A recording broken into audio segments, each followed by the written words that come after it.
অন্য অন্য খাবার খেতেন, কেন ভাত খেয়েছেন?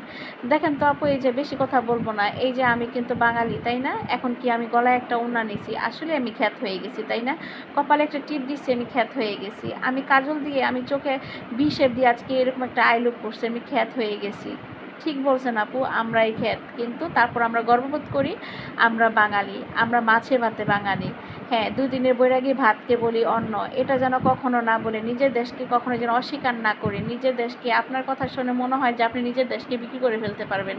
তো যাই হোক, আপনার কাছ থেকে আমরা এই ধরনের আশা কখনোই করি নাই, আর কখনো চাই না যে আপনি আর ভুলবশত এরকম ধরনের কথাবার্তা বলেন। আপনি বাঙালি, আপনি আল্লাহর কাছে শুকরিয়া আদায় করেন, আপনি মুসলমান হয়েছেন।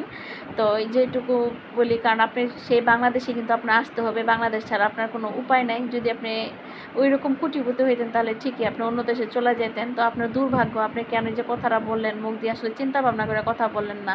দোয়া করি যে